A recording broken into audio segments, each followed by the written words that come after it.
You know, we tend to think that getting good with money is all about math, spreadsheets, and complex formulas.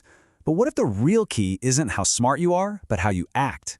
Today, we're going to dive into the most powerful lessons from Morgan Housel's amazing book, The Psychology of Money. To really get this, let me introduce you to two people. First, we have Ronald Reed. He was a janitor and a gas station attendant his whole life. Then we've got Richard Fiscone, a Harvard-educated executive at Merrill Lynch, MBA and all. I mean, one guy had every single advantage on paper, and the other, well, he had none of them. So here's the million-dollar question. Literally, which one of these two guys died a multimillionaire who left a fortune to charity, and which one went completely bankrupt? The answer is probably not what you're thinking, and it unlocks one of the biggest secrets about building wealth. Okay, get ready for this. Ronald Reed, the janitor, he just quietly and patiently invested his small savings into solid, blue-chip stocks.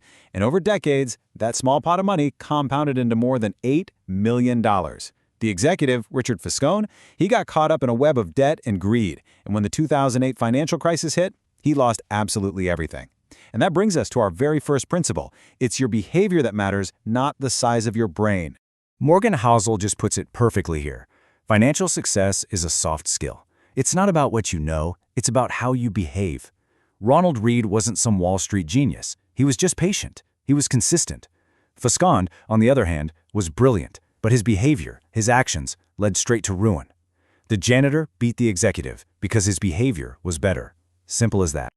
So if simple behavior is the secret sauce, what's one of the most dangerous, most destructive financial behaviors out there? It's the temptation to keep moving the goalposts, that never-ending hunger for more. This brings me to the story of a guy who had literally everything, but still felt like it wasn't enough. Meet Rajat Gupta. This guy was the CEO of McKinsey, one of the most respected consulting firms on the planet.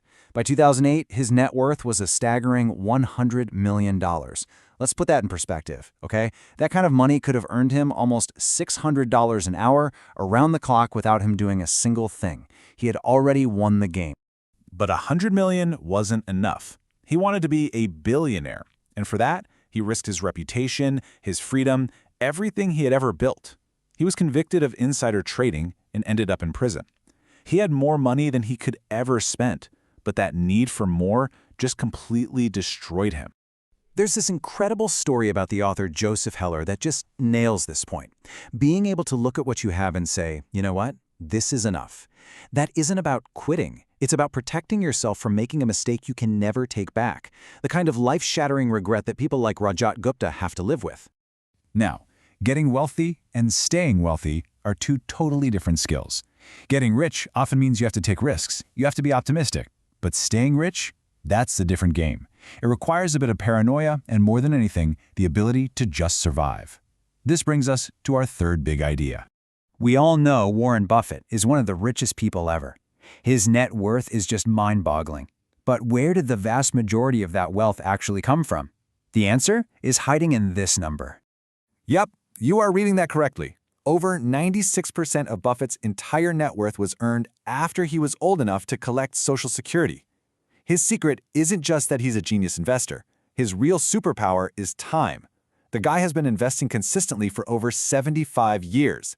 He didn't just get rich, he survived long enough for the magic of compounding to do its incredible work. And survival really is the name of the game. Just look at the U.S. economy. We've had wars, depressions, pandemics, you name it. But despite all that chaos, the long-term trend is always up and to the right. The trick is having the financial staying power to not get wiped out during the bad times, so you're still in the game to enjoy the good times that inevitably follow. Hey, by the way, if you're finding these insights valuable and want to see more explainers like this one, it would be a huge help if you could take just a second to like and subscribe to the Wealth Notes channel. It really helps us keep making this content for you. Thanks. All right, this next idea is a bit of a mind bender. What if I told you that you could be wrong most of the time? I mean, like, fail on most of your investments and still end up incredibly wealthy. It all comes down to a powerful idea called long tails. See, even for huge publicly traded companies, failure is surprisingly common. Something like 40% of all stocks end up suffering a catastrophic loss, meaning they lose almost all their value and they never come back. The entire market's gains are driven by a tiny, tiny fraction of massive winners. You know, the Amazons, the Apples, the Googles of the world. Those are the tail events. So here's the big takeaway. You don't have to be right all the time, not even close. In investing, you can lose on a bunch of your bets. As long as the few times you win really, really big. Big enough to cover all your losses and then some. Failure isn't just a possibility, it's a necessary part of the process of finding those huge winners. So, we've talked about behavior, knowing when you have enough, the power of survival, and the fact that it's okay to fail. But what's the whole point of all this? What is money really for? This final lesson for me is the most important one in the entire book. It's not the fancy car. It's not the bigger house. The absolute highest dividend that money pays is freedom. It is that simple. The greatest thing wealth can buy you is control over your own time. The psychologist Angus Campbell discovered this years ago.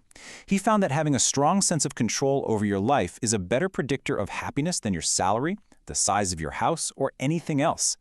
The ability to wake up in the morning and say, I can do whatever I want today, that is the real goal. That is the true prize that money can buy. So, I'll leave you with this question to think about. Forget about what you would buy. What would you actually do if you had complete and total control over your time? Answering that for yourself might just be the most important financial planning you ever do. Thank you so much for watching. I really hope these lessons from the psychology of money have given you some valuable things to think about.